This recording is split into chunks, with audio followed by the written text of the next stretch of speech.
Nintendo just continues to keep throwing their community curveballs in the form of news. Just a week before a possible captivating month, and they have everyone on their toes, but for rather weird reasons. But we've got some pretty spicy news we have to talk about regarding the Nintendo Switch games, consoles, and everything more for 2021, so let's talk about it. Although many have been anticipating the Nintendo Switch Pro console, one developer has spoken out stating that the Nintendo Switch with more horsepower might be a pain for developers. This comes from the co-founder and vice president of Engine Software, the team that brought to you No More Heroes and No More Heroes 2. In a recent interview he explained there would be more to a Switch Pro rather than just extra power for 4K gaming. He said, and I quote, "We are not large subscribers of the Pro model. Sure, it will be nice to have some more RAM or faster GPU and CPU compared to before, but if it's still considered the same platform, you must make sure your game runs on every model." He also stated that we have seen prior upgraded systems that the additional power never really got utilized well for this reason. And of course, he is referring to the last generation PlayStation 4 Pro, Xbox One, and current Series X. Both were mid-generation time frame upgraded refreshers for the fans that allowed games to run at a high resolution. If the popular, more detailed games such as God of War, Last of Us Part 2, or Ghost of Tsushima were specifically made for their exclusive upgraded console, it's more than likely that they would have looked and played a lot better. Nintendo currently has 65 million Switch users. It's a little tough to ask a lot of developers to ensure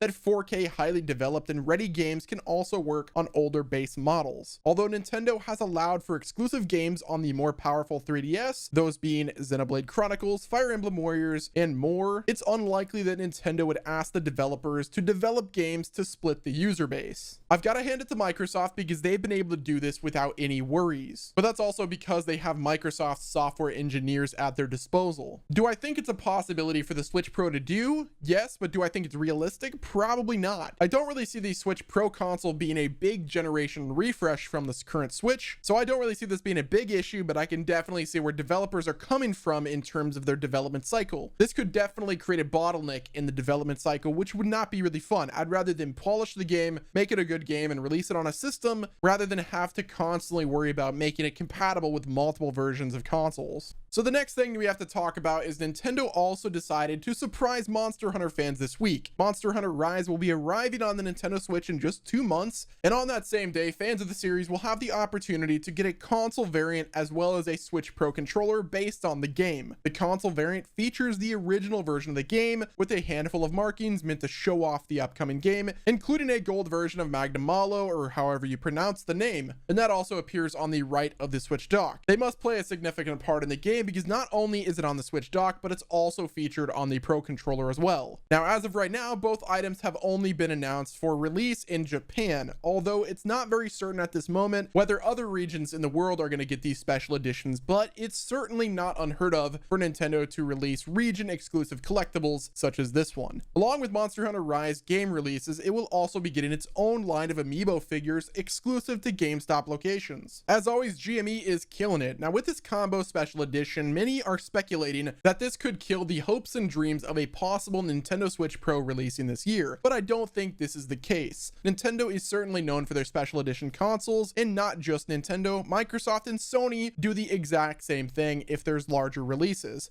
I think that definitely grows to be more concerning that if they announce that the special edition will be released worldwide, but at the moment it's only for Japan, so I wouldn't worry too much. Moving right along, Nintendo broke the ice this week with a short clip promoting the upcoming festival event in Animal Crossing New Horizons, which is set to launch January 28th. I probably butchered that pronunciation like I always do, so I don't know how it's pronounced. Is it Festivale, Festival? But it's being heralded by the visitor Pave the Dancer, and it's a carnival-based event scheduled for February 15th. After showing the festival activities, including lots of dancing and confetti, the trailer showed off its March monthly free update. Though Nintendo didn't technically lay it out in fine detail, there was an on-screen mushroom and superstar, which heavily implies that there will be a Mario content crossover. Now, there's no information about that more than just what we've seen, but in the past, the mobile spin-off of Animal Crossing Pocket Camp, they introduced items from the Mario series as a part of quest items to find and craft with. It's likely that whatever festivities there may be, it will serve as a celebration of sorts for Mario Day, which falls on March 10th, just like every year. Moving to our last story Reddit user Theme Park Fan 2020 discovered a rather unusual change to Ubisoft's official Rabbids Twitter account. They officially changed their username from Rabbids Official to Mario Rabbids, which gives possible speculation that a Mario plus Rabbids sequel could be on the way. To make this situation even more weird and seem more real is that they are just now doing this change 4 years after the original release of Mario plus Rabbids Kingdoms Battle. Along with that, they still have their banner as the Mario banner, and their profile picture is also still Mario themed. So yeah guys, that's gonna wrap it up with the big news updates for Nintendo. I'm gonna start doing these videos because I feel like they're better suited for just one video rather than multiple minis. So yeah guys, I think the biggest takeaway from this video is regarding the Switch Pro. With all of these bundles that are releasing, do you think the Switch Pro is still gonna release sometime this year, or is Nintendo trying to jam down the rest of the bundles to keep sales moving until they announce the Nintendo Switch Pro? Let me know in the comments section, hit the like button, subscribe to the channel. Thanks so much for watching. This has been Wes, and I'll talk to you on the next video.